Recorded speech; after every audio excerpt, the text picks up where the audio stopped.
সবার কথা শুনে ভালো লাগলো, তোরা পড়ালেখা শেষ করে কেউ ডাক্তার কেউ ইঞ্জিনিয়ার হতে চাস, কিন্তু চকলেট তুই কি হইতে চাস কিছু তো বললি না। স্যার, আমার লক্ষ্য উদ্দেশ্য একটাই, আমি বড় হয়ে পড়ালেখা করে ড্রাইভার হইতে চাই। তুই এর কোনো কথা কইলে সবাই পড়ালেখা করে হইতে চায় ডাক্তার ইঞ্জিনিয়ার বড় বড় বিজ্ঞানী, আর তুই কিনা হতে চাস একজন ড্রাইভার। তুই আসলে একটা তার সেরা মেন্টাল। আচ্ছা তুই কি কারণে ড্রাইভার হতে চাস রে? আসলে স্যার হয়েছে কি, ডাক্তার ইঞ্জিনিয়ার বড় বিজ্ঞানী এবং ভালো চাকরি করে জীবনে বেশি হইলে সর্বোচ্চ 3-4 কোটি টাকা ইনকাম করা যাবো, কিন্তু ড্রাইভার হলে এমন টাকা কামানো যাবো হিসাব ছাড়া কোটি কোটি টাকা ইনকাম করা যাবো। তাহলে এটা বাদ দিয়ে আমি কি কারণে চাকরিজীবী হইমু আর ডাক্তার ইঞ্জিনিয়ার হইমু? এই পাগলা, তুই এটা কি বলতাছস? ড্রাইভারি করে কোটি কোটি টাকা কামাই করান যায়, এটা কেমন করে রে? স্যার, তাহলে কথাটা একটু মনোযোগ সহকারে শুনেন। ওই যে কিছুদিন আগে একজন মুরব্বী শাসনে ধরা খাইলো, যেখানে গাড়ির স্টার্টিং এর উপর নামাজ পড়ে, সে কি ছিল পেশায় একজন ড্রাইভার, তাও আবার কি পিএসসি চেয়ারম্যানের ড্রাইভার। এই ড্রাইভারের চাকরি করে ঢাকা শহরে 3টে বড় বড় বিল্ডিং করছে, কুয়াকাটা বিশাল বড় 5 স্টার একটা হোটেল করছে, আর তার নিজ এলাকায় বিশাল বড় আলিশান বাড়ি করছে। তার ছেলে বিএমডব্লিউ গাড়ি দিয়ে চলাফেরা করে, গ্রামে বড় বড় মসজিদ মাদ্রাসা করছে।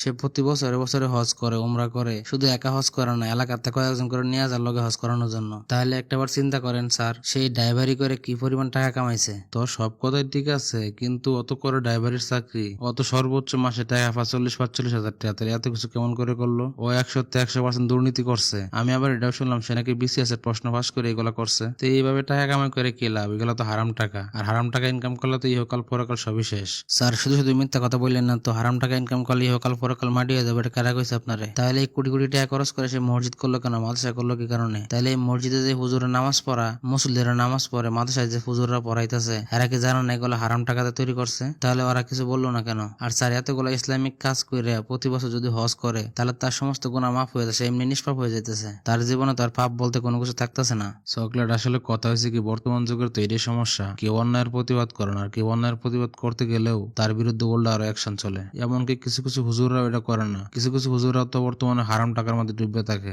যাই হোক, এসে উল্টা পাল্টা বলতে চিন্তা ভাবনা মাথায় আনিস না। সর্বদা সৎ পথে থাকবি, সৎ পথে ইনকাম করবি। সৎ পথে যদি 5 টাকাও ইনকাম করো, সেটা তো অনেক বরকত পাবি এবং অনেক ভালো থাকতে পারবি। এই যে সে বর্তমানে বন্দি আছে, সে দুনিয়ার থাকতে যদি তার শাস্তি পাইতে হয়, তাহলে মরলে কি হইব? মরার পর যখন আল্লাহ তার ভালো করে চাপতে ধরবো, তখন সে কি করবো? ভুল করে মাথার মধ্যে সে উল্টা পাল্টা চিন্তা ভাবনা আনবি না। ঠিক আছে স্যার, আপনার কথা মানার চেষ্টা করবো।